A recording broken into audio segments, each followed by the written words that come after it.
And I was talking to a friend in a car, and I said, "Hey, man, like this isn't working for me. I think I need to do something different. I think I need to make a comeback and make my dream come true." Because in my high school yearbook, I had written that I wanted to be a world champion by age 22. He said, "All right, if you think that's what you want to do, figure it out."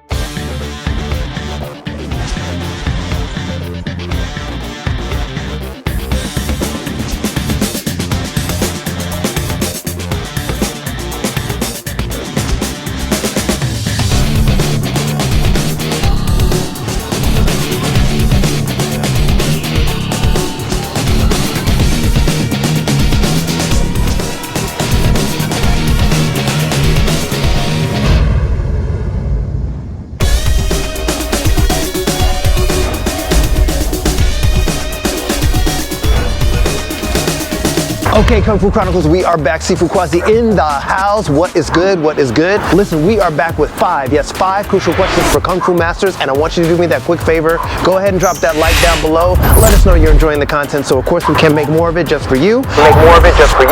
And while you're here, share the videos. That's how we grow. Today's guest, Sifu, really a master, Karl Romain, who is out of Jersey, and he's been doing this thing for many, many years. Make sure you stay to the end of this video, because I know you guys will want to see some self-defense tactics from his system. Let's do it. Special guest in the building as usual. This time we've got a very special martial artist. He's got over 40 years of training and experience as both a practitioner and an instructor. He is a world champ, international Kung Fu Hall of Famer, best-selling author, motivational speaker, life coach, and of course he's the main instructor at the Edgewater Kung Fu Academy. I've got Sifu Karl Romain on the line. How are you, sir? I'm great. Thank you for having me on your show. Yeah, no, I appreciate you doing this. And obviously we got a few mutual friends. Obviously, Master Dennis Brown, I spoke to months earlier, one of your Kung Fu brothers, and even I think Sifu Frank Moreno, you might know, yeah, Moreno. Sifu Frank, I used to train with him, yeah. Yeah, he's one of my Sihings in Ying Jiao Pai, so I'm a Ying Jiao Pai guy. So it's great to make the connection, and obviously Master Willie Lin is a big friend of my Qigong Master Shum. So, I'll get it started right away, and I know a little bit of your history. I just wanted to familiarize my audience. When did you start? How did you get started in martial arts? Well, I got started in Kung Fu, particularly at age 10, at the local YMCA. I met my first teacher, Ruben, and started training with him, working with him. And I remember my first class thinking, I'll never quit. This is like amazing, right? And the way I'd actually found him was through a friend. We were at his house, and we always used to play with the nunchucks and stuff, and his brother was doing this form, and I was like, oh, that's so cool. I've never seen anything like it, because I know what karate katas look like, right? And I knew about Kung Fu from watching Bruce Lee with my dad, but when he started doing his form, I was like, what is that? And then he was saying, oh, it's spring legs, the 12 roads. And I was like, oh, I'd never heard of that. I said, where'd you learn that? He said, at the YMCA, there's this guy. So I show up, and I meet the instructor there. He's a big man. He's 6'5", 250 pounds, but moved like a lightweight. Wow. A really phenomenal martial artist. And I just was so privileged to be able to spend so many years training with him. And we learned a lot, We learned a lot. And from there, I was trying to figure out my life when I was graduating high school and what I wanted to do. And I was going to go to art school because I was a pretty accomplished artist. And I was in the testing thing where you bring a portfolio and you draw and you do all this stuff. And looking around, I said, you know what? I'm not feeling this. I don't feel like I fit in. This isn't for me. And so that day I made the decision that I wasn't going to go to school. And I'm an immigrant, and my parents were like livid, like what? Okay. Right. It was like doctor, lawyer, counter engineer. They didn't want to hear nothing else, right? Like, you're gonna do what? So that was it. I thought about what my instructor had told me, and he told me that I could always be really good and I could be a champion. And the year prior to that, he had taken me to Dennis Brown's tournament where, I saw Keith Hirabayashi and Cynthia Rothrock and Ed Parker, all these people. I was like, wow, this was like amazing. And so I graduated high school, started training, competing, and I went out to California, trained with Keith Hirabayashi, Eric Chen, and I came back to the East Coast, and I started competing, and I got ranked in the top 25 regionally, and I was working my way up, trying to make something happen. And I was going to work one day, and I was on the Tappan Zee Bridge and got into a horrific car accident. My car spun across 2 lanes, hit the divider so hard they said the seatbelt was the only thing that really saved my life. Wow, yeah. And so from that point on, I was told I wouldn't be able to do martial arts again. And I spent a year in a neck brace, just kind of going to tournaments, watching different people win tournaments. And finally one day it was just kind of nagging at me because I felt like I had lost my direction. This is your future. I don't have any more future. Sure you do. And I was talking to a friend in a car, and I said, hey man, like, this isn't working for me. I think I need to do something different. I think I need to make a comeback and make my dream come true. Because in my high school yearbook, I had written that I wanted to be a world champion by age 22. Nice. Yes, I've read that. So, yeah. So, I was way off track at that point. So he said, all right, if you think that's what you want to do, figure it out. So I said, all right. So I reached out to Rich Brandon up in Boston. He was up in Boston at that time. And started training with him, started working with him. Because Rich had overcome a lot. I mean, I don't know how many people know. Rich was blind in one eye. Oh, Oh yeah, he was a good guy. He worked really hard at his kung fu, and I remember showing up to his school for the first time. I didn't know if it was a discotheque or a martial arts school. He had the music popping. Oh my God, he was so high energy, and he loved music. So he'd have the music blaring, and we just trained. Hours and hours at a time. I remember one Saturday I went up there and we trained for 8 hours straight. Literally, it was like the end of the day. I was like, Rich, we didn't even have lunch. He's like, yeah, it was great, wasn't it? Yeah. I don't want lunch. Yeah, well, hey, I'm really sorry. Like hardcore, baby. Hardcore, man. He loved to train. And that was it. I made a comeback, and by age 22, I won the world championships for an organization called Waco. Life was amazing. I leveraged that, right? Like, it wasn't just enough to win, because in our sport, it's not like winning a world title in a different sport, right? Back then, there's not really. Yeah, it's nothing formal. It's like being a champion in martial arts. Yeah, exactly. You're actually going to take me down a little bit of a rabbit hole because I didn't know you were an art student. That's actually funny. I used to be like, I was a fine arts. I got my my major in BFA at USC in fine arts. So that's interesting. A lot of martial artists I find are really good at art. So many of us are just really talented that way. What was your specialty, real quick? I'm not gonna get too far out the thing, but pretty wide variety of stuff. I could do portraits, still life. I mean, I just kind of did everything and everything. I just drew all the time. Like my son does it now. I watch him draw, and I'm like, it just brings back so many memories, and he's really good at it. Yeah, I was gonna go into graphic design, and I did a lot of painting and drawing and all that. That's very interesting. So styles, really quick, like when you were coming up, I know you're like a Tin Shin Pai and a long fist guy, but what, like when you first started, is that like kind of the way things went, and depending on the instructors? Yeah, a lot of Northern Shaolin, mostly. And then, then I went into contemporary wushu. I also studied some Kali with my first teacher. Oh, nice. So it was interesting for me. I know a lot of people look at martial arts today and they say, oh, MMA, but I feel like Kung Fu was always MMA, right? We had grappling techniques, we had joint locking techniques, we got punches, we got kicks, we got weapons. Exactly. And Bruce is kind of like, pretty much we think about the way he started things, even back with Enter the Dragon with the MMA gloves on and stuff, with the gloves fingers. So like a lot of that stuff to the way he started things. So yeah. So would you say even after, you became world champion, you were just on the goal of, okay, martial arts is, this is my life thing. I'm going to instruct, I'm going to teach, or that naturally kind of comes naturally you wanted to teach? It's funny. I tell people that my passion led me to my purpose, and I realized that my life was saved so I can inspire other people to live a life of their dreams, and that this thing that we do for called Kung Fu is so much bigger than just punch, kick, and block. Yeah. And so I started speaking, and I spoke at the Waldorf Astoria to the heads of like insurance and motor vehicle companies about the seatbelt safety. I was on 200 billboards throughout the New York State. Even world champions wear seatbelts campaign. Oh wow! Actually, it's funny because Grandmaster George Creighton, that's kind of how we met, because he was like, "Who is this guy? And why is he on all?" But then I went on to work with the New York Football Giants. I did 5 seasons of the Dr. Oz show as a recurring guest, doing Tai Chi and Qigong and breaking that. I did the Oprah show. So I've just had a lot of success, not just in the martial arts, but then outside of the martial arts world. So it's been great. You know, it's been an interesting path, an interesting journey. When did you open your school first, the Edgewater Academy? Oh, actually, we opened Naya Kung Fu Tai Chi first, originally. Ah, okay, gotcha. Then I started working with different people because this was my career and I wanted to build my schools.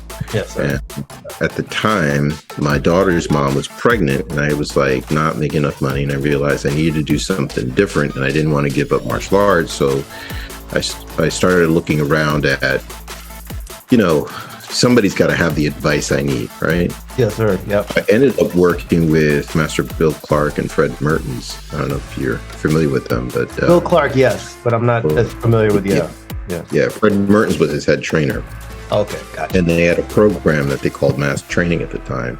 And they literally helped me to go from one location to 4 in 18 months. Damn!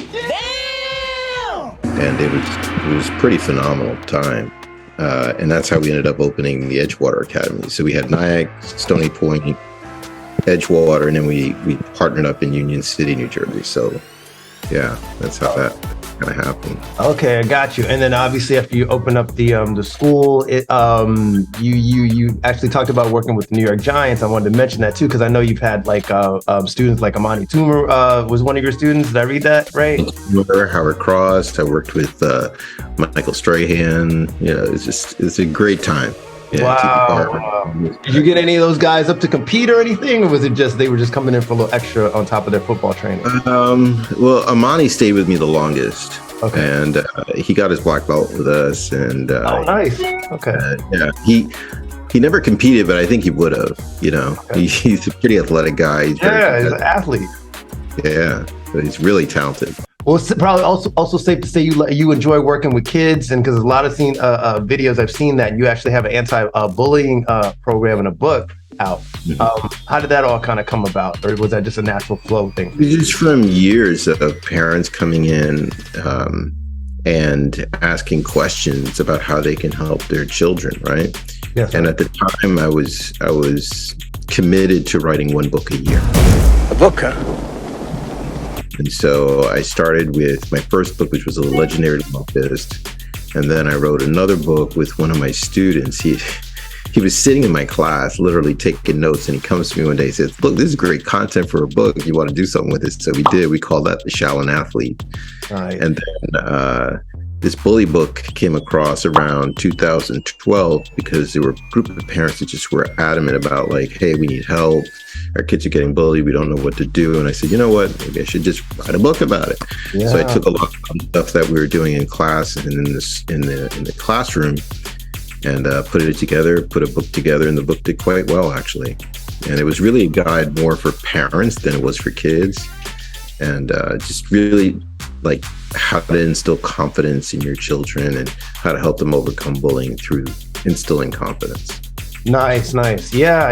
And I love that, by the way. I teach, but teaching kids is definitely not my specialty. I think it's definitely something that you've got to work on a lot. Sometimes, in some ways, it's harder than the adults. So I'll give you kudos on that, man. Anyways, you know what I tell my instructors? I tell them all the time, look, we don't teach Kung Fu, we teach people. Yes, sir. Okay. At the end of the day, I always remember that, you know?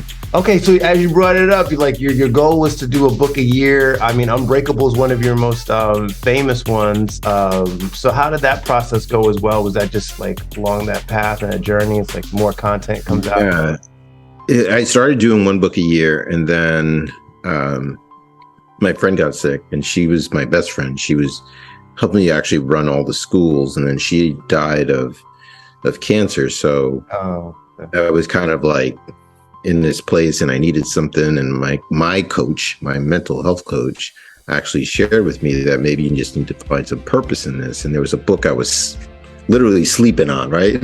Okay, yeah. Start.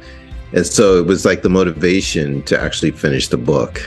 And yeah, the book went on to be a Amazon bestseller. Bestseller list. In fact, I got it because I wanted to actually do a little more research on you before I talk to you. And I haven't read all of it yet, but I've like taken parts out of it. And, you know, I really enjoy some of what I've been reading. Oh, good. I'm glad. Thanks. Yeah. Let's also talk about, because you did, among all these, there's so many things you've done, man. It's amazing. So like I'm going through all the series of accomplishments. I love it. You also did a set of instructional videos on that Howcast series that I've seen a few of those. How did that all come about? Was that also something where people just see you? I tell all my martial arts friends, like, because they ask me sometimes, well, how did you do all this stuff? Like, how did you get to this, or how did you get? And it's a lot of times just putting yourself out there. Sure. Okay.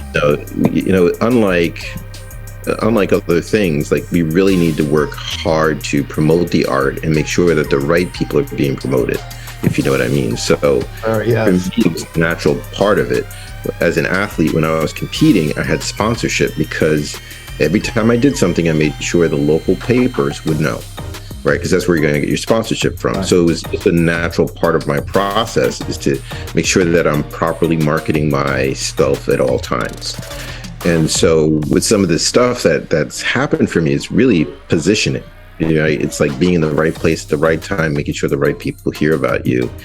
And I don't know if I answered your question, but it actually makes sense. I was just asking about the Howcast series, how it came about, and pretty much yeah. So at the time I was doing some work for another company called I can't think of the name right now, but I was doing videos online for this other company. Gotcha. And then I did some videos for Livestrong.com. Okay. And then so they kind of saw like what I was doing and that I was getting good traction. And so they asked me to do this series, and the series took off. Right. There's a couple of videos that have over 1 million. I think the one with the most views has 1.7. I saw another one the other day is 1.2. So they've got some great views, and it's been a great way to share Kung Fu with the world. And it's interesting to read some of the comments sometimes. Yes. I just recently started doing, but just to hear how some people didn't know, oh, this was an aspect of Kung Fu, like just like joint locking, for instance. Right. Yeah. Is that Aikido? Is that this? No, that's Kung Fu. That's Chin-Na, right? Like, yes. Or Wai-Jiao, the throwing aspect of Kung Fu. People don't realize that we have those techniques. So it's been great to be able to educate and share my knowledge with the world, really. Yeah, that's cool. Do you know how many videos did you do total, or like kind of like a ballpark? 65? Wow. Yeah, we shot them all in one day. 65 videos in one day. Wow, dude. One day. It was pretty intense. That was a long day, right? Jeez. It was, but I had some great people working with me, and so it was fun. Okay.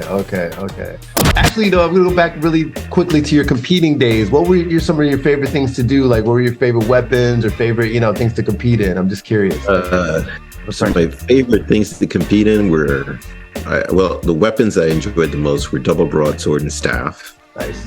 And then empty hand forearm. I did fight before, only for a small, short stint. Then I had my accident and stuff. So, but I think my favorite memories of competing were the times I spent with friends. Okay. The people I got to know, Kevin Thompson, Jonas Nunez, all the New York crew, right? Yes. Tease, right? Yes.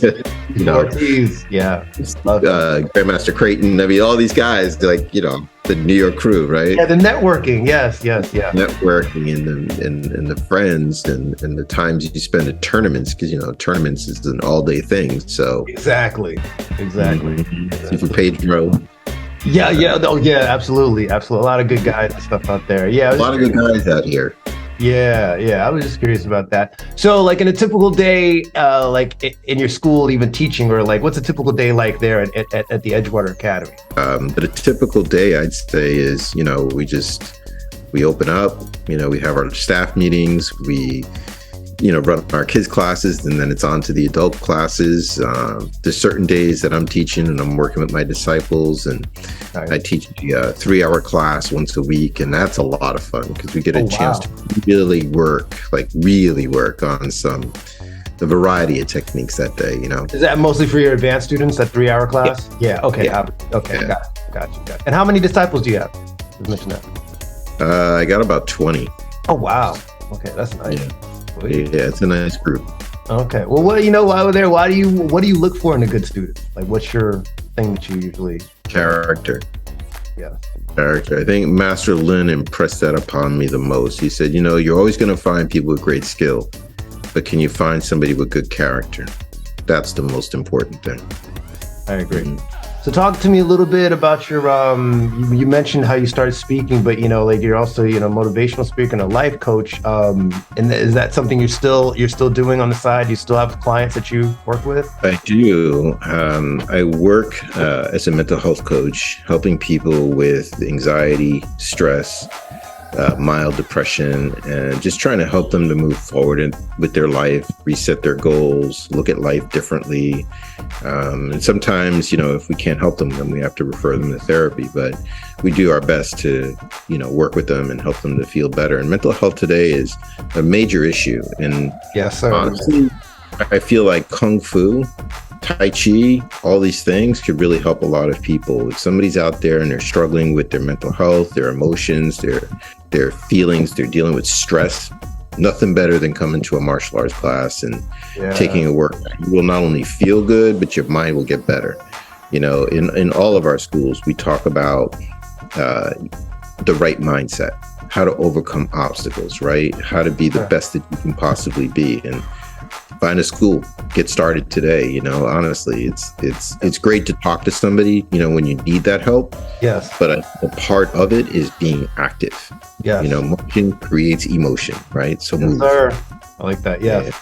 Half of it, you're right. Half of it's just getting started. It's like I tell people all the time, it's like, get going. It's like, it's great to say, hey, I want to do this. All right, we'll get going. I can recommend some places or some people to train. Absolutely. And the martial arts school is a great community. It's positive. It's encouraging. You'll find friends that literally become family there. Yeah. Right. Okay. So it's a broad question, but I ask it most of my guests. What's the best part about being a Kung Fu instructor, you think? Or one of the best things about being? One of the best things, just seeing lives change. Honestly, these days it's watching my son train. Oh, nice. I get to see him kind of grow and develop and improve. And I'm always amazed, right? It's hard teaching your own child. Yeah, I can imagine. So a lot of times I don't, but my senior guys do. One guy in particular works with him, and to see his growth and his development and how this person has been able to influence him, I feel like, wow, I feel like some of the other parents feel when they come to the school, right? Watching their kid watching them progress. Yeah. Mm-hmm. And, how long have you been training? Since he was 3.5. Oh, wow. Okay. From little, I just started working with him. But in the last year, he lost his mom. It's been a very difficult time for us, right? So sorry to hear that. Yeah. But again, the community of people that we have around us were so incredibly supportive. It was like all this time I've been teaching and working with people. We've had our schools now for over 30 years. Wow. So I've seen so many people benefit from being a part of the community. And suddenly it was like my son had that same support, and it was great. Yeah. So really quick, give people your information if people want to reach out and train with you, or Sure. Edgewater Kung Fu Academy in Edgewater, New Jersey. They can reach out to us there. The number is 201-840-1133. Nice. And on Facebook or anything like that, or social, is there a good way? Instagram, Facebook, Edgewater Kung Fu. All good. Well, the last segment of my interviews, I usually have what's called the 5 crucial questions for Kung Fu masters. Is it okay that I ask you those 5, sir? Yeah, absolutely. And I don't want to be remiss. I'm a disciple under Grandmaster Willie Lin. Yes. But I also had many years of training under Grandmaster Phil Sant of the ACCS. So I just want to make sure I recognize both of them, because I don't want to recognize one and not the other. So okay, I got you. Yeah. Back to you know what I mean?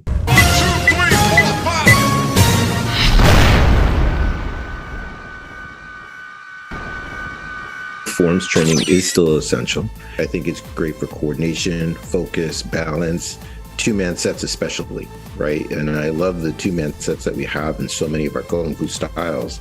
And I think that's where we get the benefit of, timing, distance, impact training. So yeah, I think forms can still be essential. I think if you focus on any one aspect too much, then you lose all the other aspects of it. So I wouldn't say spend all your days doing forms, because Right. to be said about that.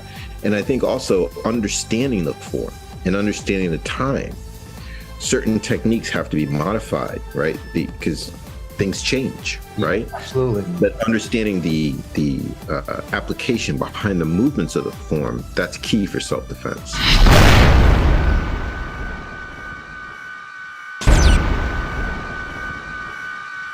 I don't know. I think because Kung Fu guys don't really fight a lot in tournaments, there are a few, and there are some that have really made a big name for themselves, like Gung Lee. He fought in MMA for a little while. He was very successful as a champion. You have Don the Dragon Wilson, who was very successful as a champion as well. Also Kung Fu guy. You had Kathy Long, Kung Fu woman, who was very successful as well. So I'm not sure if people know those things or know their background or if they're even sharing their backgrounds, but I don't necessarily think that it's about style, so to speak. It's really about the practitioner.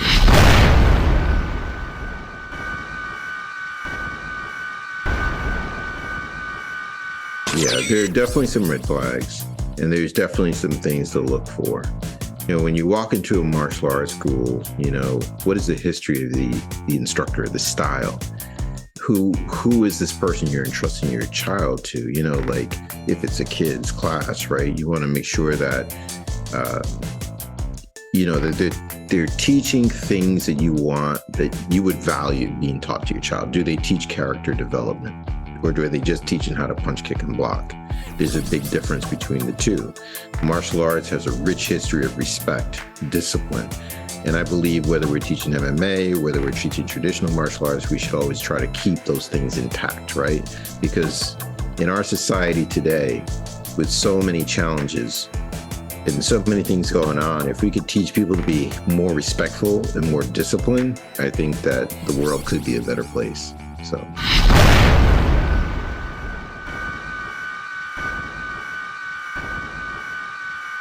Interesting. Yeah, this is always the question where people go, yeah. That is a great question. I mean, you do get people who come in and go, well, you know, how do you know Kung Fu? Like, you're black, right? Right. Meanwhile, my instructors have trained in Asia. You know, Grandmaster Willie Lin is Asian from Taiwan. Yeah, that's right. Yeah. And it's almost as if, you know, and it's really a lack of understanding the history of it. You know, like if you go back and understand, there's a, what was that movie? It was a show, and it talked about Kung Fu and the Asian martial arts and the connection between the black culture and the Asian martial arts. It's really interesting. Okay. There's a whole section on it. Like a documentary? Documentary, yeah. Okay. Oh, and okay. Just talk Urban Dragons or something like that, right? And it like never really came out because I was asking him about that. But yeah, okay, yes. I remember seeing a clip, so it had to come out somewhere. Yeah, like they did like a, I want to say it was like a premiere they did, but it never like came out on like formal media. And I remember asking Ron Wheeler about why, and they said some stuff behind the scenes. They couldn't get the rights or something with the, I can't remember, but yes, I do remember that. Yes. Yeah, and for Master Lin, you know, he was in a predominantly black area. So most of his students were black. I mean, it just happened to be that way, right? Yep. Absolutely. Yeah, you get people who come in and ask you that. And then, you know, I share with them my lineage and my history, and they're like, oh, okay. And, you know, you could talk to somebody for a minute or two and realize, oh, they know something here. You know, like I'll get other martial artists that come in, they'll talk to me about, oh, I do this style or that style. Oh, okay, that comes from this and this comes from that. And we'll have a whole conversation about forms and katas and different ideas. So, right. They realize you're like, oh, he's not just one of the students. Okay, great. Yeah. Yeah. Well, your teacher really taught a lot of history in there.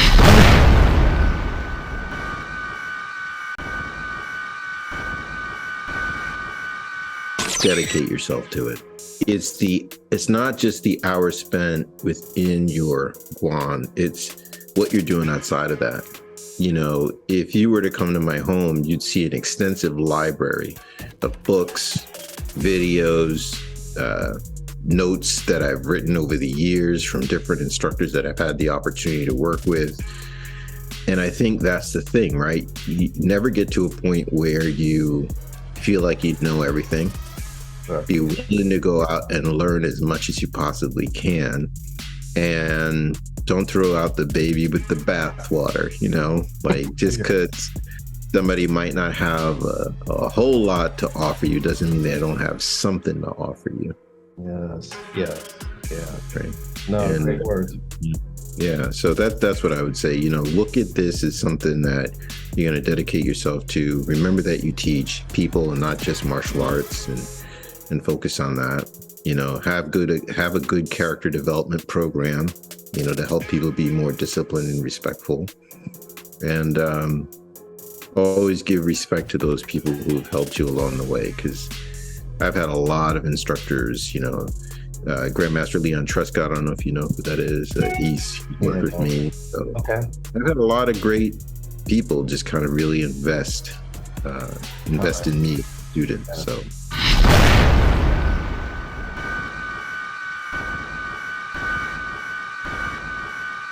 Yeah. I'll always remember Enter the Dragon, Game of Death, because I saw them with my dad. Nice. Those were the first Bruce Lee movies I saw. My dad took me to the drive-in, dating myself, and we watched them together. And I would say that really instilled like a love of Kung Fu for me. Like I was like, I want that. Yes. Yeah.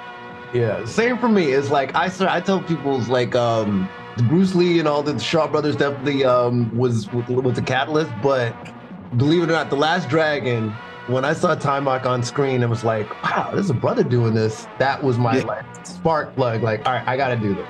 So yeah. I remember many Fridays I used to train down at Jonas Nunez's school in the Bronx, and Timok would be there training with us. Great guy. Sweet. Nice. Yeah. So there you go. What'd you guys think? Interesting stuff, right? Go ahead and share your opinions down below. That, of course, is how we know that you're into that content. And comment and share suggestions down below on future instructors you'd like to see me highlight on the channel. Make sure you follow us on all of our social links here, and everywhere. Support, if you like, on our Patreon. We really, really appreciate the support, guys, as we keep moving on. Okay, as promised, I've got a couple self-defense techniques from Sifu Karl Romain that I know you're gonna want to check out, so here we go. I'm Sifu Romain, and I'm here to share with you Shaolin fighting techniques. This is using sensitivity training, where we working on reflexes based on touch. So let's begin.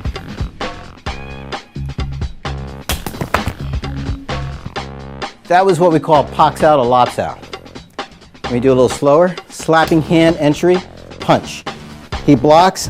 I finger jab, grab, followed by another punch. If I can hit him once, I can hit him 10 times.